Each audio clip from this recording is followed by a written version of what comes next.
WCCX 104.5 FM. I'm your host, Tom Thering. This is Red Pill Radio. Remember, all I'm offering you is the truth.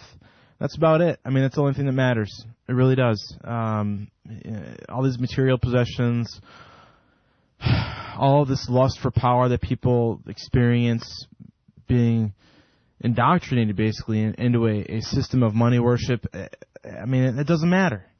It really doesn't. We must see things for what they are. We must acknowledge what we are really dealing with. We must do that if our species is to have a chance at surviving intact. The number to call in is 262-524-7699, 262-524-7699. Now, there are some names that you should do a little research on. One is Nikola Tesla. Okay? In regards to this not the last video with Gerald Massey and Theosophy, but the one dealing with the earthquake weapons, basically you were hearing the two Russian guys talking about one being a professor, one being a news anchor kind of guy. What you don't hear is that the U.S. military was running an operation in Florida, which was called a drill to deal with hurricane relief in case of a disaster in Haiti. Well, go figure. At the very same time they're running a drill, what happens? There's a disaster in Haiti. You had the British pulling out all of their ships off of the shoreline that stay docked, basically. It's pretty much stay docked continually. A week before they pull all their ships out.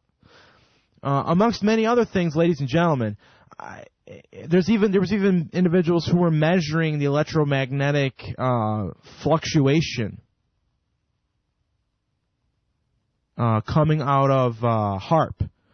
And when the earthquake stopped, guess what happened? HAARP stopped running. Those are just 3 known documented facts. And imagine how many more facts there are relating to this event that would demonstrate clearly that this event was in fact manufactured, staged, basically a land grab by the military-industrial complex run by the bankers, which are a part of this aberrant strain of human beings on this planet that don't have a connection to the spirit of life, the creator of the universe. They are inherently missing something inside of them. And that space, that emptiness, that vacuum is filled by what David Icke calls and many others call reptoids, reptilians. And it gets into the whole issue of what is reality. It is a known fact that this physical reality that we see, this dimension of light energy that we're able to perceive, and this physicalness that we feel, this is all an illusion. It's an illusory reality. There is way more to what's really going on in this space that this earth occupies. Way more. And most religious people, spiritual people, would call it the spiritual reality. It's the reality that we cannot see, we cannot pick up with these biological body computers that our brain sits inside of and our soul is connected to. Our living soul. So, I'm going to read now I call it a narrative in the very beginning, because that's what it is. I'm not a hardcore researcher. I'm not somebody that is tying my understanding of the world to one set of facts. Because as I've stated multiple times before on the show, there is so much to this reality. The real reality, which is layers of transparency sheets on top of a projector that's projecting this reality. It is a complex issue, and only when I start writing am I able to, with some clarity, explain what it is that I understand. And so I'm just going to start, and I'm going to read slowly and enunciate, and stop when I need to, and take a break. And we're going to go ahead and get started. And what I titled this, and this is a writing that I'm going to continue. It's a narrative that I'm going to continue to expand and emphasize and write down what it is that I understand. Because that's the only way that I am going to feel some sense of, without having children to pass on my understanding to, it's the only way that I feel that there is some posterity that I can leave behind for others to get something from. So, here we go. I titled this, The Quest for Freedom. How do I start a narrative such as this?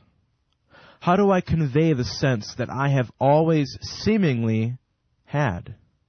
The sense that all these rules aren't real. Those persons enforcing the rules, having no understanding beyond their own shallow motivation, can't explain why these rules exist. This one question has shaped my relationship with the product of the social technocrat. I find myself being a product as well, and am left to ponder what my life would have been like had I known a father to actually love me and a mother concerned more about her relationship with me than how inadequate she felt to the rest of the world. Now let me try and clear up a few things about what I said in here.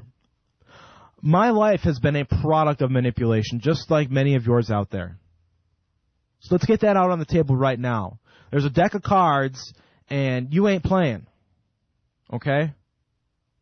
You're a bystander, for the most part, until, ladies and gentlemen, until you realize that just by acting, you have incredible power to negate the control, to negate the mind control under which you live. And in this New World Order system that we're in, that is being developed, that is being shaped by the controllers, the family structure has inherently been destroyed. And all you have to do, and I will admit I haven't done this yet, and I need to, and I must do it. Just start knocking on doors and saying, there's some really important things that are going on right now, and I don't know if you know about them, but I wanted to know if do you have some time right now to sit down and talk about it? And if people are just open to that by itself, there's no telling what we can do in acting to break the control grid, to tear it down. Like the Saddam Hussein statue in Iraq during Operation Iraqi Freedom, which was totally an occult ritual sacrifice by the global elite. It's just, anyhow, I'm kind of getting off track.